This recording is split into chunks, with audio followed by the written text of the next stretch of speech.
हमारे खास show doctor show में आपका स्वागत है।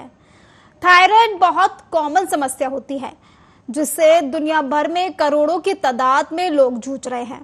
थायराइड पर लोगों के कुछ लक्षण नजर आते हैं जिन्हें सही समय पर पहचान लिया जाए तो इस समस्या को वक्त रहते कंट्रोल किया जा सकता है। हालांकि तमाम लोगों को थायराइड के बारे में सही जानकारी नहीं होती और इसकी वजह से वे इस बीमारी को सही वक्त पर नहीं पहचान पाते।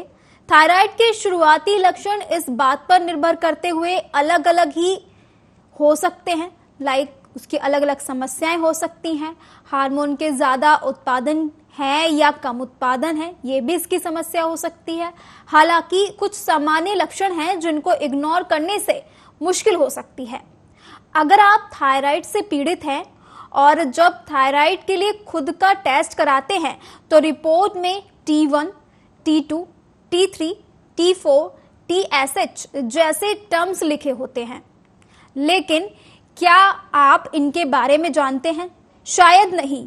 अगर आप खुद एक थायराइड रोगी हैं तो रिपोर्ट में दिए गए इन टर्म्स के बारे में जरूर पता होना चाहिए।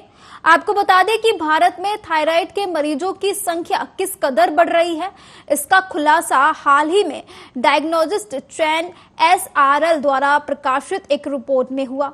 रिपोर्ट के मुताबिक 32% भारतीय थायराइड से विभिन्न प्रकार की बीमारियों के शिकार होते हैं। साथ ही आपको बता दें ये सभी थायराइड हार्मोन्स के तकनीकी के कारण होता है। आज आपको बताएंगे कि थायराइड की बीमारी क्या होती है और इसके क्या लक्षण होते हैं। साथ ही ये भी जानेंगे, इसका पता भी लगाएंगे कि कैसे हमें थायराइड हो जाता है।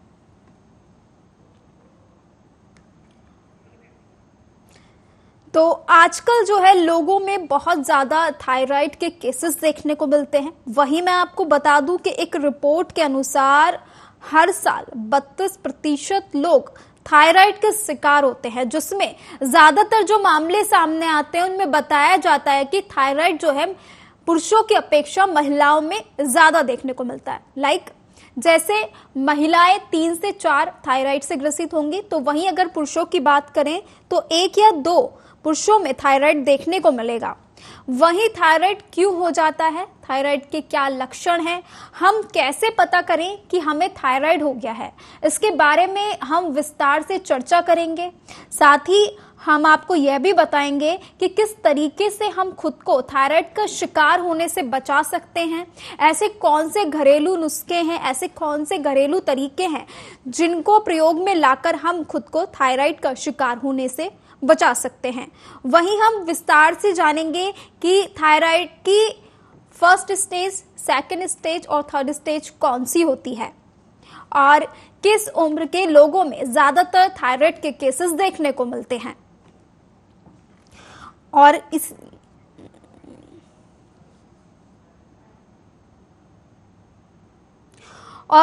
थायराइड क्या है, किस तरीके से हम थायराइड का बचाव करें, इस पे तमाम चर्चा के लिए मेरे साथ डॉक्टर नरेश चावला जुड़ गए हैं, जो आज हमें थायराइड को लेकर तमाम जानकारी साझा करेंगे।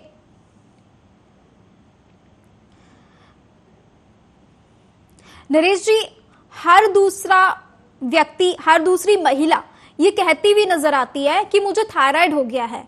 क्या है थायराइड? जिस तरीके से लोगों में तेजी से थायराइड के केसेस देखने को मिल रहे हैं, कैसे पता लगाएं और क्या पता करें कि कैसे क्या है ये थायराइड? देखिए महक, मैं आपके दर्शकों को स्पष्ट बताना पड़ेगा, ये तो इतना रहस्यमयी चीज नहीं है।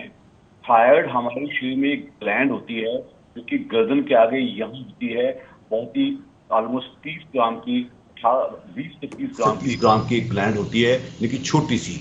लेकिन इसका जो फंक्शन है वो बहुत ही इम्पोर्टेंट है।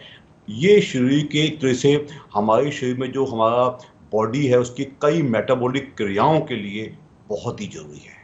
अगर थायराइड ना हो तो हमारे शरीर में बहुत कुछ नहीं हो पाएगा। आपका पूछना, ये थायराइड पहले भी होती थी, अब ये थायराइड की बीमारियां बढ़ती क्यों जा रही हैं और थायराइड की बीमारियों को कैसे पकड़ा जाए, कैसे शक किया जाए, किस उम्र में ज़्यादा होता है, जैसे कि आप अपने ग्राफिक में बता भी रही थी। तो देखिए, थायराइड एनीबडी, एक पैदा होता है बच्चे से लेके किसी भी इंसान को हो सकती है। नो डाउट ये महिलाओं में ज़्यादा है और अक्सर यंगिश एज में, तकरीबन जिस टाइम डेवलपमेंट हो रही होती है उस टाइम, यानी कि 10, 12, 14 साल से लेके 30, 35 साल तक इसको ज़्यादा देखा जाता है। लेकिन ये सच है कि कोई भी क्लिनिशियन यानी कि डॉक्टर भी बिना इसको अच्छी तरह टेस्ट करवाए बिना कंफर्म नहीं कर सकता। सिम्टम्स से अगर हम किसी में देखते हैं, अड़ोस पड़ोस में या परिवार के किसी सदस्य में, अगर किसी का वेट एकदम बढ़ता जा रहा है, किसी का एकदम बड़ी सुस्ती सी आ जाती है, इंसान को कॉन्स्टिपेशन रहता है, ड्राई स्किन रहती है, एकदम जो इंसान हंसता खेलता था एकदम सुस्त पड़ जाता है, हल्का डिप्रेशन हो जाता है, तो ये सब हाइपोथायरॉयडिज्म, थायराइड, ये समझ लो कि इसकी मोटा मोटी दो वैरायटी हैं। एक हाइपो का मतलब कम हो जाना थायराइड का सिक्रीशन, और हाइपर यानी कि ज्यादा हो जाना। जो दूसरा, एक तो मैंने आपको सिम्टम बताए जिसमें सुस्ती, जी। मोटापा, constipation, dry skin, menstrual bleeding लड़कियों में कम हो जाना, जी। और इंसान को डिप्रेशन हो जाना, सुस्त हो जाना। दूसरी है जिसमें इंसान का एकदम अच्छे खासे खाते पीते इंसान का वजन कम होना शुरू हो गया, और कम होने के अलावा उसको स्वेटिंग बहुत होती है, घबराहट बहुत होती है, वो बेचैन सा रहता है, उसकी भूख ज़्यादा लगती है, जी। लेकिन वजन फिर भी कम होता जा रहा है। तो ये कुछ जनरल सिम्टम हैं जिससे हम शक करते हैं, और भगवान की दया से आज की तारीख में T3, T4, TSH एक थायराइड प्रोफाइल नाम का टेस्ट है जो बहुत ही सस्ता भी है और आसानी से अच्छी, किसी भी अच्छी लैब, ये भी मैं आपके दर्शकों को बताना पसंद करूंगा, whenever you get tested it should be from a good reference lab। क्योंकि अक्सर मुझे लोग आते हैं, पूछते हैं डॉक्टर साहब ये इसमें ज़्यादा आ गया, इसमें ये कम आ गया, इसमें कम आ गया, इसमें ज़्यादा आ गया, उसी में कंफ्यूज रहते हैं।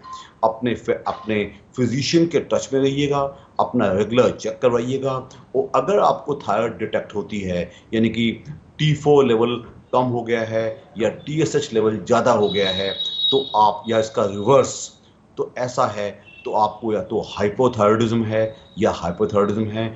इसकी दवा जो ली जाती है नियमित ली जाती है। नियमित का मतलब ये नहीं कि मैंने आज ली कल छोड़ी। अक्सर हम ये नहीं कहते कि आप डेली टेस्ट करवाइए, एवरेज 3-4 महीने में एक बार टेस्ट जरूर हो जाना चाहिए।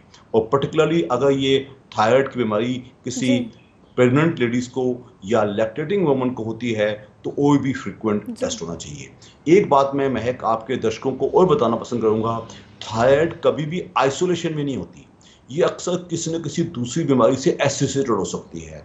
फॉर एग्जांपल पेशेंट को मोटापा, तो जिस तरीके से जो है आप देख सकते हैं कि थायराइड जो है कई तरीके से हो सकता है। थायराइड जो है एक रिपोर्ट बताती है, वो एक पूरे वर्ष की रिपोर्ट है जिसमें ये बताया जाता है कि एक साल में 32% लोग जो है थायराइड का शिकार होते हैं, जिनमें ज़्यादातर जो केसेस हैं वो महिलाओं में सामने आते हैं, जिसको लेकर डॉक्टर नरेश चावला ने अभी बताया कि किस तरीके से महिलाओं में जो है थायराइड के केसेस देखने को मिलते हैं। इसी के साथ मैं आपको बता दूं कि गर्भावस्था के दौरान भी महिलाओं में थायराइड की समस्या जो है वो देखने को मिलती है। साथ ही थायराइड की लक्षण की बात करें तो अभी जिस तरीके से डॉक्टर नरेश चावला ने बताया कि थायराइड के जो लक्षण हैं उसमें इंसान एकदम से या तो ज़्यादा मोटा हो जाएगा, या फिर अगर हम कंपैरिजन करें देखें तो वो एकदम से पतला हो जाता है। इसी के साथ जो थायराइड का मरीज होता है उसको नींद भी बहुत ज़्यादा आती है। साथ ही साथ अगर हम और लक्षण की बात करें तो जो थायराइड का मरीज होता है वो सोता तो ज़्यादा ही है, साथ ही जो इंसान ज़्यादा सोता है कहीं ना कहीं उसको थकान भी ज़्यादा महसूस होती है, तो उस इंसान को थकान भी बहुत महसूस होती है। वजन बढ़ता भी है, वजन घटता भी है। किसी का वजन बहुत तेज़ी से बढ़ेगा तो किसी का वजन बहुत तेज़ी से घटेगा। साथ ही हमें कभी कभी ऐसा फील होता है कि हमें बहुत ज़्यादा ठंड लग रही है, तो ये भी जो है थायराइड के लक्षण है। इसी के साथ बहुत ज़्यादा नींद आती है। जी नरेश जी, मेरा अगला सवाल आपसे ये है, जिस तरीके से आपने बताया कि महिलाओं में ज़्यादा केसेस देखने को मिलते हैं, वहीं जो रिपोर्ट है वो भी ये कहती है कि 32% लोगों में हर साल थायराइड होता है, जिसमें जो केसों की हम बात करें तो पुरुषों के कंपैरिजन में महिलाओं को ज़्यादा थायराइड होता है। तो ऐसा कौन सा कारण है कि महिलाएं इसका ज़्यादा शिकार होती हैं? जो थायराइड ग्लैंड है, अगर उसके जो सेल्स हैं, इन सेल्स में एक्टिविटी या तो ज्यादा होती है या कम होती है।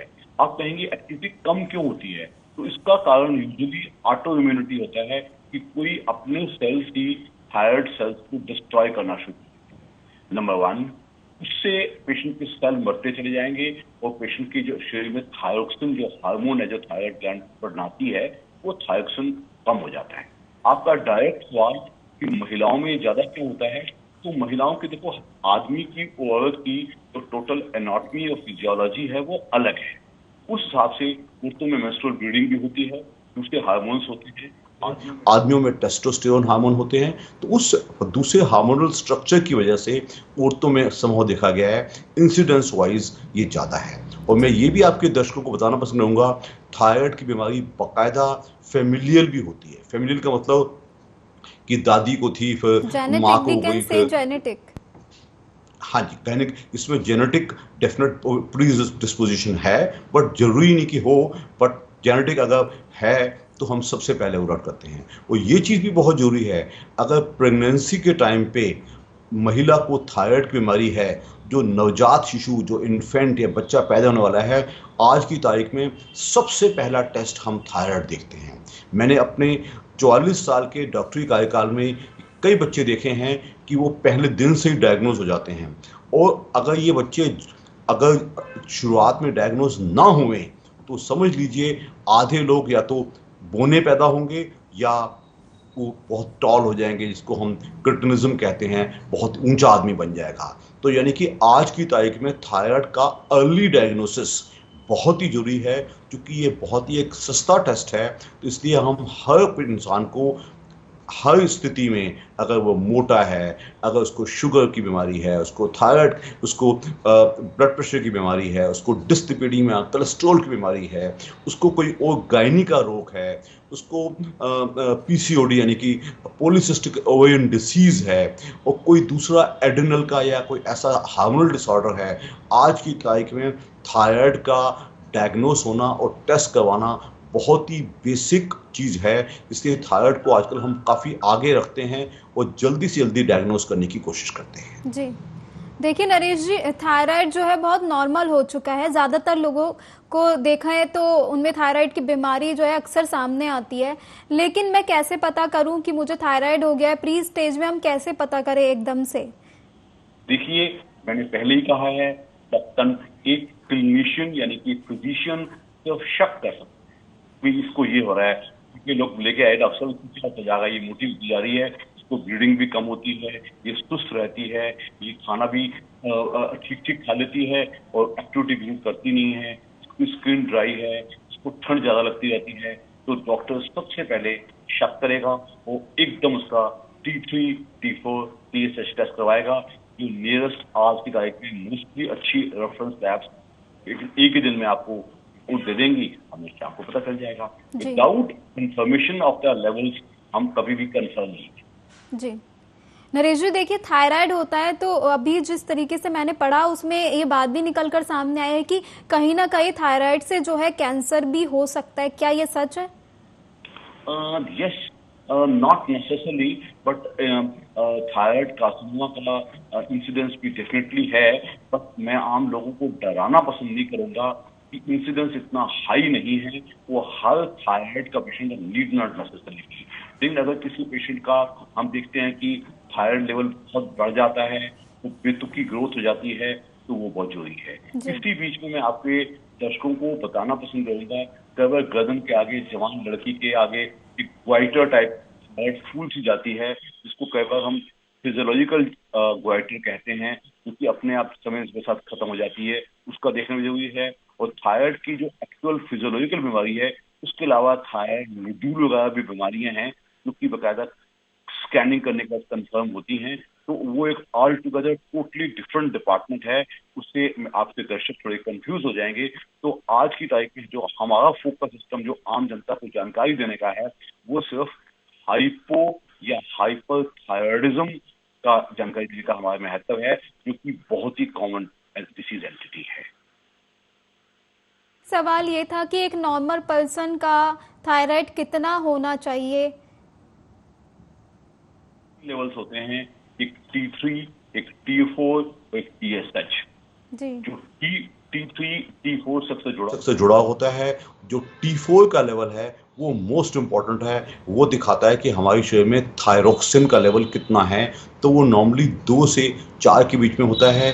और जो दूसरा जो ज़्यादा इम्पॉर्टेंट है that is called thyroid stimulating hormone TSH, वो 0.5 से लेके 5 तक होना चाहिए। अगर कोई आदमी कहे डॉक्टर साहब मेरे पास तो पैसे नहीं है, मैं बार बार टेस्ट नहीं करवा सकता, और आज की तारीख में हम TSH को एक पैरामीटर लेते हैं जो ऑलमोस्ट 50-60 रुपए का टेस्ट होता है। वो आसानी से टेस्ट हो जाता है, जो कि हर तीसरे चौथे महीने टेस्ट होना चाहिए, और जिससे कि दवा कैलकुलेट की जाती है कि कितनी दवा उसको दी जाए। और अगर ये हाइपरथायरॉयडिज्म है तो भी 3-4 महीने में उसका कैलकुलेट किया जाता है, ताकि पेशेंट को, क्योंकि ये सच है कि कई लोग ऐसे भी आपको मिलेंगे जो कहेंगे डॉक्टर साहब मेरा पहले तो लेवल कम हुआ करता था, अब मेरा लेवल ज़्यादा होना शुरू हो गया। तो it is a very dynamic process, इसके लिए फ्रीक्वेंट टेस्टिंग बहुत ज़रूरी है। ठीक है, एक नॉर्मल पर्सन खुद को थायराइड का शिकार होने से बचने के लिए क्या कर सकता है? कैसे हम खुद को इससे दूर करें? ऐसी कौन सी डाइट है जो हम इंक्लूड करें और हम इसका शिकार होने से बच पाएं? बहुत ही अच्छा सवाल है। देखिए, सबसे पहले तो आपके हाथ में सब कुछ नहीं है, लेकिन आपके हाथ में बहुत कुछ है भी। अगर आप चाहते हैं कि आपको थायराइड की डिसीज डेवलप ना हो, तो एक अपना एवरेज वेट मेंटेन कीजिएगा। आप ओवरवेट नहीं होने चाहिए, आपका ब्लड प्रेशर बेहतर रहे, आप अपना फैट्स वगैरह कम खाइए, आपका कोलेस्ट्रॉल हाई नहीं होना चाहिए। इसके अलावा आप अपने खाने में एक संतुलित आहार जिसमें हरी सब्जियां, दालें और फल सब इंक्लूड कीजिएगा। इससे आप थायराइड को टोटली अवॉइड तो नहीं कर सकते, लेकिन आपके होने के चांसेस कम हो जाएंगे। अगर अपनी फिटनेस पे ध्यान देंगे तो आपके थायराइड होने के चांसेस कम हो जाएंगे। आपका पूछना कि ऐसा कोई स्पेशल खाना है जिससे कि हम थायराइड को टोटली वार्ड ऑफ कर सकें, तो माय आंसर इज़ नो, ऐसा कोई स्पेशल खाना नहीं है। ठीक है, आपने सब्जी और सब चीज़ की बात कर ली। अगर हम सॉफ्ट ड्रिंक्स की बात करें या ड्रिंक्स की बात करें, ऐसी कौन सी ड्रिंक्स हैं जो हम इंक्लूड कर सकते हैं अपनी डाइट में? देखिए, मैं हमेशा एडवोकेट करता आया हूँ, हमें नेचुरल ड्रिंक्स लेनी चाहिए। नेचुरल ड्रिंक में लेमन वाटर, कोकोनट वाटर यानी कि नारियल पानी, आप दही की लस्सी, कोई शिकंजी टाइप चीज़ें और कांजी वगैरह चीज़ें ले सकते हैं। जो एरेटेड ड्रिंक्स हैं, जिसको कि हम कोल्ड ड्रिंक्स कहते हैं, जो कि लिम्का, कैंपा या आजकल और बड़े एनर्जी ड्रिंक्स आए हुए हैं, मैं इनके टोटली खिलाफ कहूँगा। इनको लेने का ना कोई बहुत ज़्यादा फ़ायदा है, ये हैबिचुएटिंग भी हैं और कहीं ना कहीं हमें नुकसान करते हैं, चाहे बशर्ते वो थायराइड के लिए नुकसान करें ना करें, उनको लेना टोटल नाजायज़ है। आजकल के यूथ जो हमने देखे हैं वो जंक फूड के बहुत पीछे हैं। उनका बस चले तो एक बर्गर खा लें और एक कोक पी लें, तो उनका ब्रेकफास्ट भी हो गया, लंच भी हो गया, डिनर भी हो गया। ये भावना मैं आपके चैनल से दर्शकों को कहूँगा कि बिल्कुल ही गलत है। यंग गर्ल्स देखी गई हैं, वजन बढ़ता चला जाता है, वो टीवी चैनल्स पे देखती हैं, एडवर्टाइज किया जाता है कि आप पिज़्ज़ा खा लो, बर्गर खा लो, मोमोज खा लो और आपको कुरकुरे खा लो, चॉकलेट्स खा लो। तो मैं इसमें समझता हूँ मीडिया की इस चीज़ से आप प्रभावित ना होकर एक संतुलित आहार लें, तो इससे आप बीमारियों से बचे रहेंगे। जी नरेश जी, कौन सी दवाइयाँ हैं जो थायराइड होने के दौरान हमें लेनी चाहिए और कब हम खुद से पता करें कि हमें डॉक्टर की नीड है? आप अपने आप दवाई नहीं ले सकते। अगर आपको हाइपोथायरॉयडिज्म है, यानी कि आपके शरीर में थायराइड कम बन रहा है, तो आपको थायरोक्सिन नाम की दवाई ली जाती है, जो कई नामों से, एल्ट्रोक्सिन, थायोनोम नाम से, थायरोक्स नाम से आती है। उसकी स्ट्रेंथ होती हैं 12.5 से लेके वो ऑलमोस्ट 200 मिलीग्राम तक की गोलियां आती हैं। वो डॉक्टर कैलकुलेट करेगा कि आपको कितनी दवा से स्टार्ट किया जाए और उसको हर 3-4 महीने बाद टेस्ट करा के आप करेंगे। सिमिलरली अगर ये हाइपरथायरॉयडिज्म है कि आपके शरीर में थायराइड का हार्मोन ज़्यादा बन रहा है, तो उसके लिए एंटी थायरॉक्स नाम की, कार्बिमाज़ेपिन नाम की दवाई आती है, जो कि 5 मिलीग्राम से लेके 20 मिलीग्राम की आती है। लेकिन ये जजमेंट पेशेंट खुद ना करके अपने डॉक्टर की सलाह से करेगा तो बेहतर रहेगा। जी नरेश जी, मैं आपसे लक्षण के ऊपर चर्चा कर रही थी कि कौन से लक्षण ऐसे हमारा जिनसे हम पहचान करें कि थायराइड के लक्षण है। उस दौरान हमारा संपर्क टूट गया था, तो आपने 2-3 लक्षण बताए थे। उसके अलावा ऐसे और कौन से लक्षण है जिससे थायराइड की पहचान की जाती है? जैसा कि मैंने पहले कहा कि आप बड़े आराम से अगर एक स्वस्थ इंसान है, उसको कोई वेट गेन ज़्यादा होना शुरू हो जाता है, उसको सुस्ती आ जाती है, उसको ठंड ज़्यादा लगती है, उसको कॉन्स्टिपेशन रहना शुरू हो जाता है, उसका काम करने का दिल नहीं होता, उसको डिप्रेशन होना शुरू हो जाता है। महिलाएं हैं तो उसमें मेंस्ट्रुअल ब्लीडिंग कम होना शुरू हो जाता है। ये सारे सिम्टम हाइपो यानी कि थायराइड कम के सिम्टम्स हैं। सिमिलरली एक पेशेंट जो अदरवाइज स्वस्थ आदमी था, बहुत ज़्यादा वेट लॉस हो गया, सारा दिन उसको पसीना आता रहता है, उसको बेचैनी होती रहती है, उसको घबराहट होती रहती है, उसकी धड़कन बढ़ती रहती है, उसको पसीना हर बात पे आता रहता है, बैठे बैठे पसीना आता रहता है। ये सारे सिम्टम हाइपरथायराइडिज्म के हैं। लेकिन मैं दोबारा कहना पसंद करूँगा कि ये सिम्टम्स काफ़ी एम्बिगुअस होते हैं। एम्बिगुअस का मतलब मिलते जुलते होते हैं। तो उसके लिए ये कंडीशन ही है, जब मरीज उसके पास आएगा और डॉक्टर शक करेगा, वो उसका लेबोरेटरी पैरामीटर्स करवाएगा, उसी से कंफर्म किया जाता है। वेट लॉस खाली थायराइड में नहीं होता, वेट लॉस डायबिटीज़ में भी होता है, वेट लॉस कई और बीमारियों में भी होता है। तो इसलिए it is for the clinician और द फिजिशियन कि वो शक करे, सारे पैरामीटर्स टेस्ट करवाए और फिर उसके हिसाब से दवाई है उसको। जी, क्या थायराइड की कोई ऐसी स्टेज है जो जानलेवा है और इससे हमारी जान भी जा सकती है? सिंपल थायराइड से कभी कोई नहीं मरता, ना हाइपो से ना हाइपर से। अनटिल अनलेस पेशेंट को बिल्कुल भी दवा नहीं मिल रही है, पेशेंट को न्यूट्रिशन लॉस होता जा रहा है, तो हम सोच सकते हैं। खाली सिंपल जो जो प्रॉपर ट्रीटेड थायराइड पेशेंट्स हैं, चाहे हाइपो के या हाइपर के, उससे ये जानलेवा नहीं हो सकता। अनटिल अनलेस कोई थायराइड कार्सिनोमा हो रहा है या कोई ऐसी कोई बीमारी है तो हम नहीं कहेंगे। अदरवाइज अगर थायराइड प्रॉपरली ट्रीटेड है तो वो कभी भी सिंगली मौत का कारण नहीं बन सकता। जी, देखिए, मेडिसिन के अलावा क्या कुछ ऐसी एक्स्ट्रा एक्टिविटीज़ हैं, जैसे व्यायाम करना या कुछ और, जिससे थायराइड को कम करने में और थायराइड का शिकार ना होने से हमें हेल्प मिल पाए? देखिए, मैं बता दूं आपको, हमारे पास क्लिनिक में कई ऐसी लेडीज़ आती हैं या जवान लोग आते हैं। उनसे पूछो तो मोटे हो गए होते हैं बहुत, तो उनसे पूछो जाओ कि आप क्यों पतले नहीं होते, मुझे तो थायराइड है जी। तो मैं उनको एक ही बात कहता हूँ कि it is not the way कि आपको थायराइड है तो आप मोटे हो गए हो। आपको थायराइड है इसलिए कि आप मोटे हो। तो अपना फिटनेस का मेंटेन करना, एक प्रॉपर डाइट फॉलो करना, एक प्रॉपर फिजिकल एक्टिविटी का रजीम फॉलो करना बहुत ही ज़रूरी है, जिससे हम थायराइड की बीमारी से बच सकते हैं।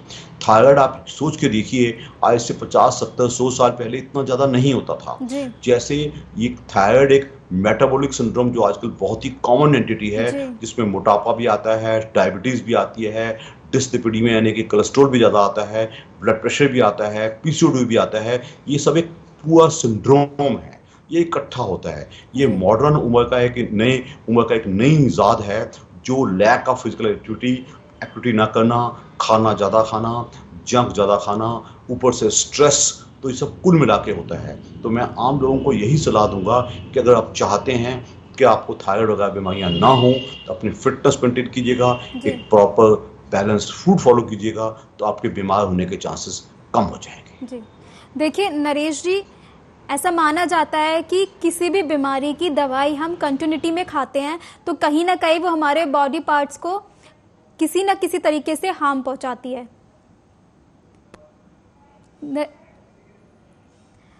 तो किस तरीके से, नरेश जी हमारे साथ इस तमाम चर्चा में जुड़ने के लिए आपका बहुत बहुत धन्यवाद। तो किस तरीके से हम खुद को जो है थायराइड का शिकार होने से बचा सकते हैं, इसके बारे में तमाम बातें नरेश जी ने हमें बताई। फिलहाल मेरे साथ इस बुलेटिन में इतना ही। तमाम बड़ी खबरों के लिए आप देखते रहिए आर्य न्यूज़। नमस्कार।